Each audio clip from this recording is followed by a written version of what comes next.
and welcome to Money Talks. I'm your host, Ed Marshall. Can you believe it? It's already 2017. And as tradition dictates, it's time to look to the year ahead and all the things we say we're going to do to improve lives for ourselves and for those around us. Our Money Talks correspondent filed this report. Hi, my name is Christina Lee, and I'm reporting for Money Talks. We're here downtown in New Orleans, Louisiana, trying to find out what people's New Year's resolutions are. Hi, my New Year's resolution is to eat healthier and to save more money. My New Year's resolution is to live a Christian life and to do whatever I can for my fellow man. My New Year's resolution is spending more time with my family. My New Year's resolution is to eat healthy and work out more. I never seem to have enough time in a day, so I need to structure my time and resources to be more productive. My New Year's resolution is going to be learning a new instrument and doing something different, like joining a karate class or a martial art class. Exercise more, keep a bigger smile on my face, and love even more than I already do. And there you have it. Reporting for Money Talks, this is Christina Lee. Have a blessed and happy New Year. Well, thank you, Christina Lee. Good job. Well, when we come back, we'll show you there was lots of pomp and circumstance at a local community college. Stay with us. We'll be right back.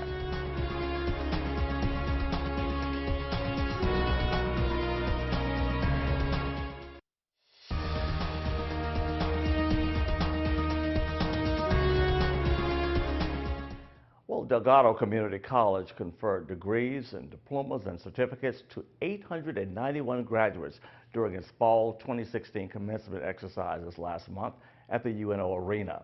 The new Delgado graduates include students from Delgado Charity School of Nursing, Delgado City Park, Delgado West Bank Algiers, Delgado North Shore Slidell, Delgado Jefferson, Metairie, and Delgado Sidney Collier. Congratulations to them all. And hats off to Delgado Maritime and Industrial Training Center. The Maritime Center has been recognized by the local and state associated builders and contractors chapters with an Award of Merit, Gold Award, for excellence in construction. In addition to the local and state level recognition, the facility has qualified for the national level ABC selection process. The Lamont Company, LLC, was the general contractor for the facility, which moved to its New Orleans East location last spring. Next month, we hope to take you inside the Maritime Center and talk with Rick Schwab, who supervises that center, and will give you more insight on just what goes on in the Maritime Center. And while still on the subject of Delgado, we want to say congratulations to Dr. Larissa Littleton Stibe, who has been unanimously selected as the Chancellor of the Baton Rouge Community College. Littleton Stibe's appointment is effective January 2nd. Littleton Stibe had served as the Vice Chancellor for Workforce Development and Technical Education at Delgado Community College here in New Orleans. A Louisiana native, Stibe has more than 20 years of experience in education. On behalf of the students, the college, and the community it serves, Ms. Stibe will continue to lead efforts to deliver world-class academic and workforce training throughout Louisiana by going to Baton Rouge and doing a good job there. So Dr. Larissa Littleton Stibe, congratulations for all the work you've done here in New Orleans and all the new work you'll be doing in Baton Rouge. We'll be back with more after this.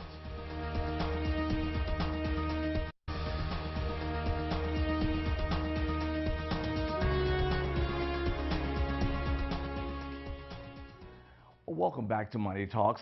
I truly cherish having the opportunity to introduce young people, young entrepreneurial people who have that entrepreneurial spirit and doing lots of wonderful things with their talents. And such it is today that I introduce you to Ms. Mia Boykins. Mia, how are you? I'm doing great. Thanks for having me. Mia is an entrepreneur. She's also a global speaker, an international speaker. You do a whole lot of wonderful things. And you got into the business of being a speaker while you were at Spelman College, right? Yes. Tell me about that.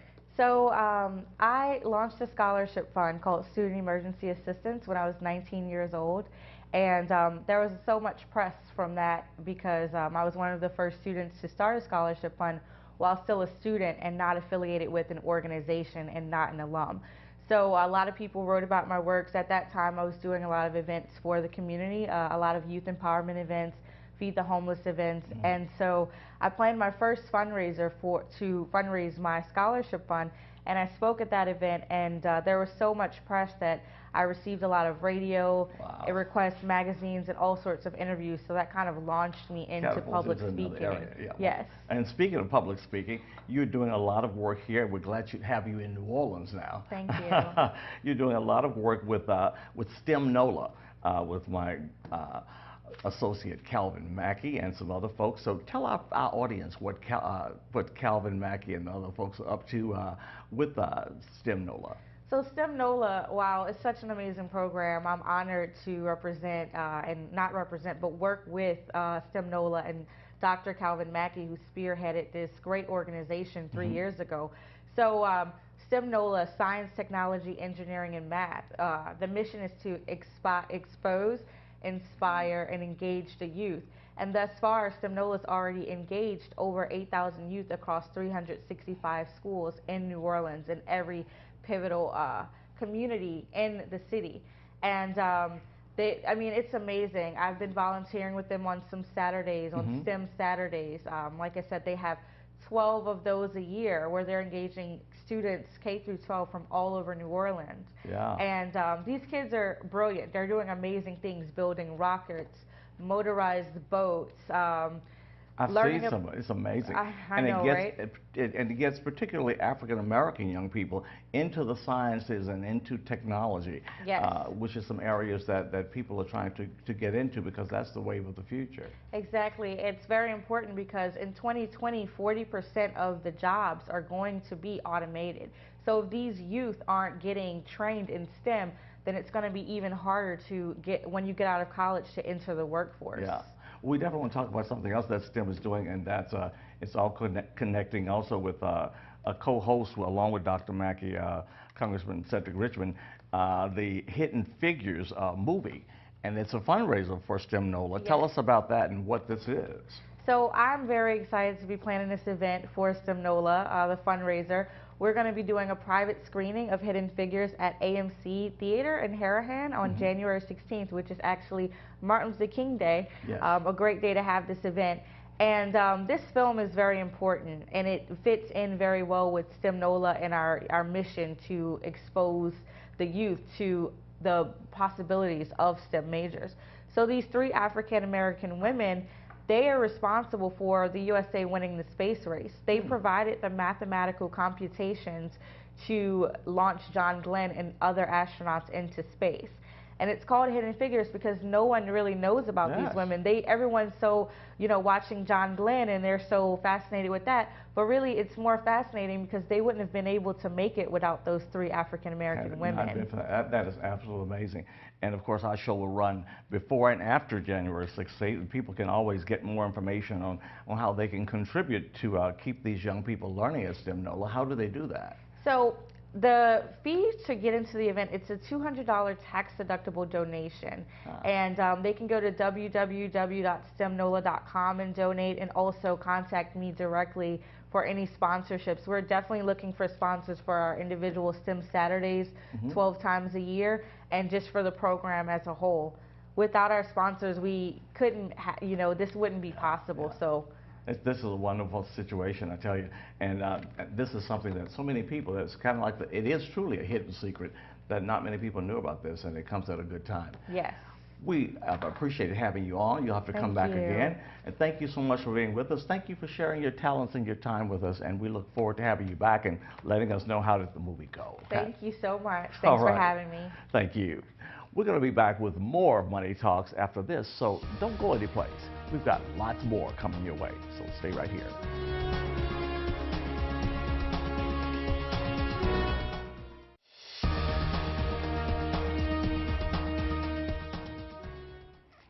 And turning to national news now, the Federal Reserve raised its benchmark interest rate just the second time since the 2008 financial crisis last year. And of course, that's the question that people are asking Ashton Ryan with our Ask Ashton question. He is our community leader that we often turn to get answers. Mr. Jimmy Booty out of Beta Springs wants to know, how does this affect the small business person? So we took that question to Ashton, and here's Ashton's reply. Rates are so low that the small 0.25% increases in interest rates have not really had a major impact, nor will they have a major impact. Now, we have to look at the future, because the Fed, when they gave out their advice related to interest rates in the economy, they say that the economy had reached a stage where they saw maybe the need to do 2 or 3 more in 17. That's tremendous difference in what we've had for the last 10 years, where we had none for 9 and then just had 1 a year for the last 2. So the impact is not going to be great, because the average rates are still very low. So we're not moving anywhere close to the historical level of rates, and that's what small businesses are used to. If you talk to small businesses in our city, you really come to the conclusion that they're enjoying a great windfall, because they're paying a lot less interest than they would have paid 20 years ago when rates were much higher. Not high at the top end, but much higher than they are today. So we've had a very low rate environment caused by the huge recession in 2008 and 9. And the Fed's reaction to that has been to try to pump the economics more favorably, and that has been something that has led to very low rates. And so we're getting back to nowhere near back to normal yet. So these increases should not have a detriment. In fact, I don't think the Fed would do them if they felt they would be detrimental. They really believe that they are worried about the economy getting a little faster, and because of that, maybe inflation beginning to regenerate. We haven't seen inflation in a long time. And so those are things the Fed's concerned about. So I really believe this is a good thing, in that it shows the economics are better, and that people are expanding their businesses and looking for loans and capital, and that is driving rates up. And if the Fed thinks the economy is good enough to raise rates, that's good enough for me. So we all think that'll be good for us, because a better economy never hurts us. And there you have it. And if you have a question for Ashton Ryan for the Ask Ashton segment, simply go to our Facebook page, Money Talks with Ed Marshall, and we'll get the question to him. Well, let's turn now to talk to Ms. Darlene Costanza, the CEO and our wonderful friend over at the Crime Stoppers office. Good to have you with us in the new year. Thank you. Same here. Yes. Well, we want to talk to you about crime, well, not just crime, but also safety tips moving forward in this year. Things that we need to remember to do to keep ourselves safe. Well, definitely. So we're going to start the new year right, and we're going to do those things that we all hate to do. First, we're going to check our smoke alarms and our carbon monoxide alarms, or whatever alarms you have in your home. We're going to make sure that they're functional. We're going to replace batteries where needed. Then we're going to look at internal security things like passwords. We all hate having to change those passwords, yes, but it's really a great place to begin protection within online, but also other ways that you're going to be accessing even alarm companies with passcodes. But just review the passcodes and everybody agree on what you want, and go ahead and make those changes as needed. I think another good thing for us to do is to kind of just walk around the home and see what needs to be repaired. Start the new year right with better lighting outside. Motion sensor lights are incredibly valuable to just protect you in the evenings. And make sure your locks are locking, even on your gates. I mean, sometimes we forget about those back locks, but just make sure that we kind of tidy up those areas to make sure that we're protecting ourselves. And I think last but not least is always make sure, even shrubbery, anything that can hide someone in the front of your home when you're entering the entrance of your home, you want to make sure that you have a lot of visible area there. If you have security cameras, which I would definitely say is a great thing for everybody to have, make sure that it's placed so that you can see the face of the person walking up in front of your door. These doorbell cameras that you can buy online are wonderful too, but make sure that the visual aspect of where it's pointed is a proper placement, so that if you ever need to be able to go back and look at that footage, it's going to be valuable footage for you. You mentioned all about the cameras. Those things are becoming less and less expensive, so you have a pretty quality set of other eyes, if you will, on your house. They're incredibly reasonable now, and you can go to different big box stores or go online. If you have an old laptop, you can have it run into the laptop so you can have that tape running, but it is the best protection that we always encourage folks. Get it, place it, make sure you have somebody, if you don't know how to do it, place it with an expert, and it's going to protect you for many years to come. Sounds good. We look forward to having you back next month. And of course, we want to hit that website, and people have information that they want to get to Crime Stoppers. Over 8,000 tips were passed on through Crime Stoppers last year in 2016. Wow. We've helped about 300 families find justice. So if you have information, call us at 822-1111 or the website is crimestoppersgno.org. But you can make a big difference in someone's life. Sounds good. Thanks for being with us. Thank you. And we're going to be back with more Money Talks in just a minute, so don't go any place. We've got a lot more information. This is a heavy book show with lots of news that you can use. Stay with us.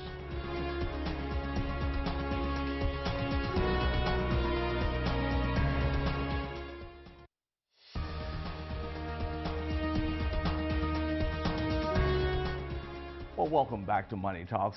Believe it or not, and I'm sure most people know by now, that sports is big business. Not only does it teach a whole lot of things in terms of teams and learning how to maneuver and play together in terms of relationships, whether it be prep ball or professional or whichever, it does a whole lot of things. But it also brings in a lot of money to our area. Well, I have a good friend of mine. Even though he retired, I told him he still had to come out and talk with us this January, and that's Mr. Benny Jones. He was formerly with the Fellowship of Christian Athletes, and now he does a whole lot of other consulting work, but I wanted him to come in and talk to us about, you were with the Fellowship of Christian Athletes for like 22 years, 22 right? years, that's correct. Yeah. That is something. Yeah. Well, give us a little background on how what it is and how did it come about? Well, in 1954, what happened was, a coach, Don McClendon, who lived in Oklahoma, basketball coach, said, wouldn't it be great if professional athletes would share their faith and their character with, with kids, with students, with high school players? And what happened is Don decided to go to New York to meet with the general manager of the Brooklyn Dodgers. Now, I'm going to save who the manager was in a minute, and I'll make this story short. All right. He didn't have an appointment. He got up there. He sat there for 2 hours. Finally, the general manager came in, and what happened is he calls his secretary and said, who is that? And he tells him who it is, Don McClendon. He's from Oklahoma, wants to see him. He said he doesn't have an appointment. She said no, and he said, let him sit there. So he sat there for 3 hours. Wow. And finally what happened was the guy called back and says, he's still out there? He said, yes. He said, well, send him in.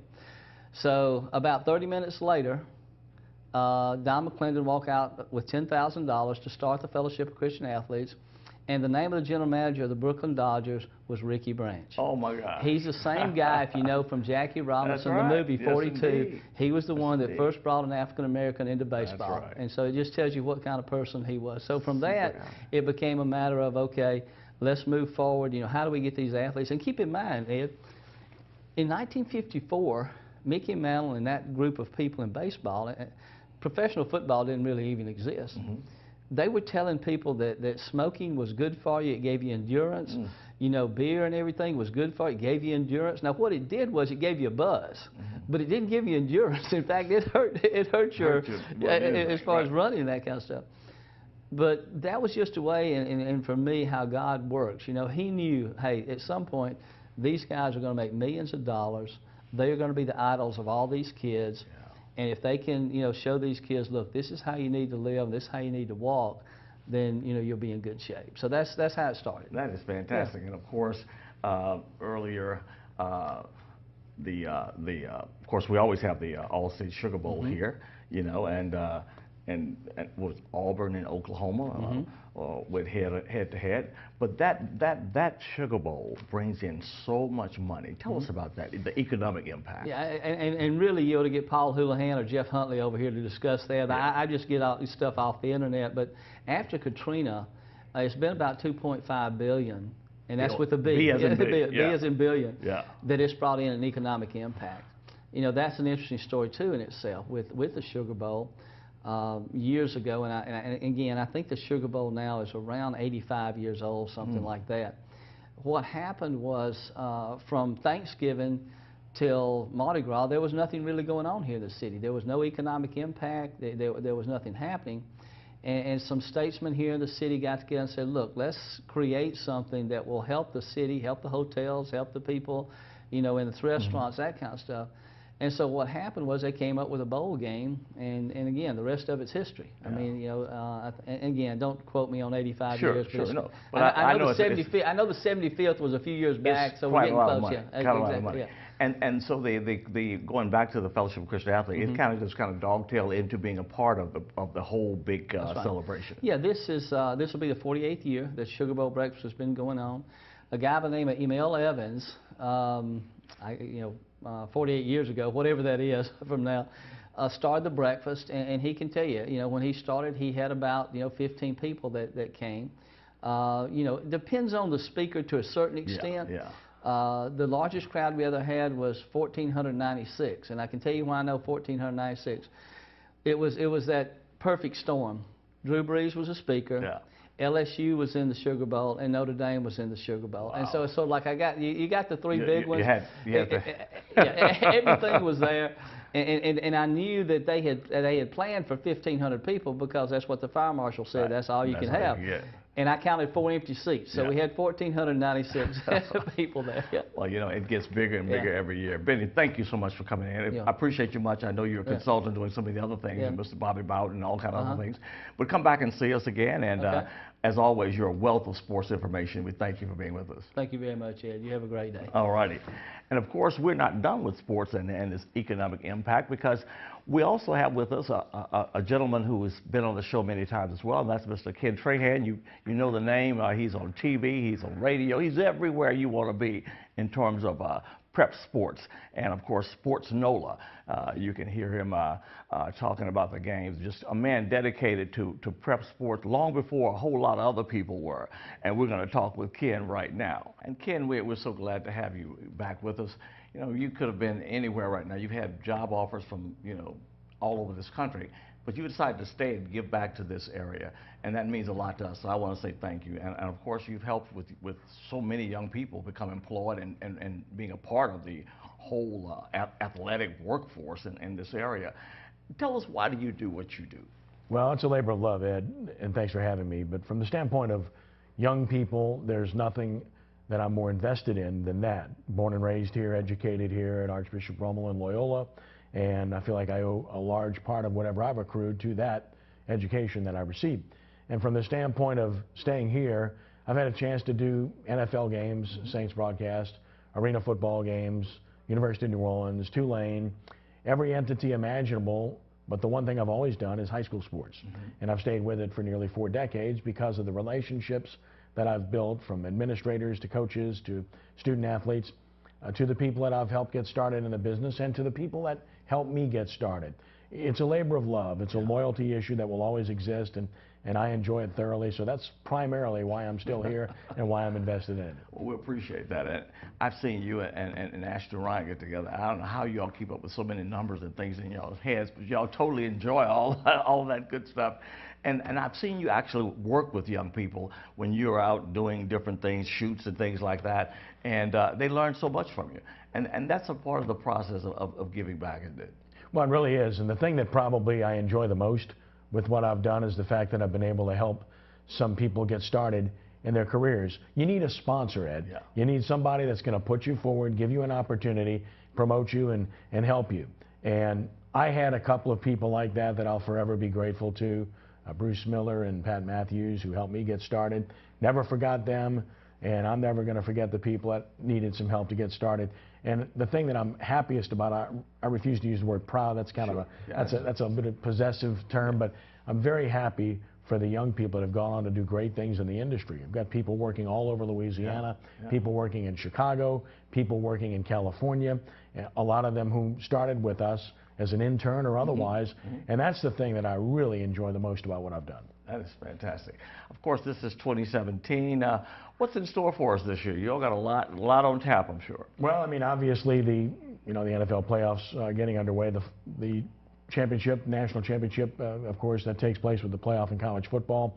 College basketball well underway, high school basketball as well, and I'm heavily involved in all of those entities. And then moving forward toward the fall, then you'll have, of course, the Saints kicking in again, but you also have a big event coming here with 4 major college basketball teams that the Sports Foundation is heavily involved with bringing here. So, look, every year is a good sports year here. We just wish that our professional teams would be doing better. As we hit the new year, the Pelicans, it's been a struggle. The Saints, same old to the degree of being in the middle section, but not close enough to being a contender. So we hope that that changes, obviously. But we enjoy all aspects of sports, and I enjoy the change of seasons from football to basketball to baseball and so forth, because it keeps things refreshed. Yeah.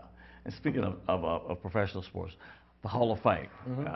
I've been invited there the last several years. Tell our audience about what the Hall of Fame is and what it does for our community. Well, the Saints Hall of Fame was conceived in 1987, opened on July 16th of 1988 in Rivertown, Kenner. We were there for 21 years and then moved to the Mercedes-Benz Superdome in 2007 due to the very kind generosity of Doug Thornton and his staff at SMG.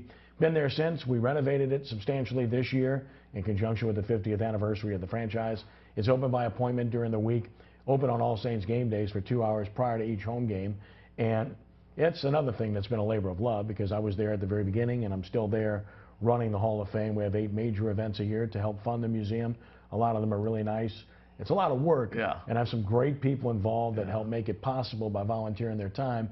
So that's been something that has been just fun to watch it grow over a period of time. It's great to have the support of corporate sponsors, and it's great to have the support of the New Orleans Saints. So to me, you know, having been born and raised here with my father, an original season ticket holder, my sister, an original Saints dancer, my wife, a Saints dancer, and myself doing broadcasts, truly, we are totally tied to that franchise. You are tied to it, definitely. And of course, you have Sports NOLA, and that gets you everywhere you need to be. Well, we love SportsNOLA.com as a passion for me. We were asked to start the project in the beginning of 2008, and here we are 8 years later, and it's been a wonderful phenomenon with all local sports that we cover. We've hired some really good people to contribute, most of whom the people in this community would know, and they're dependable, and they're professional, and we have a great focus on prep. Saints, LSU generate the most traffic, but we also concentrate on Tulane and the Pelicans and everything else imaginable. But prep is certainly central to everything that we do. That'll do it for us. Thank you for being with us, Ken. We always appreciate you being here and always bringing us up to date on what goes on in terms of, particularly with the prep sports. We thank you for staying in our community and continue to contribute. My pleasure, Ed. Thank you. Okay, thank you. We'll be back with more Money Talks after this, so please stay with us.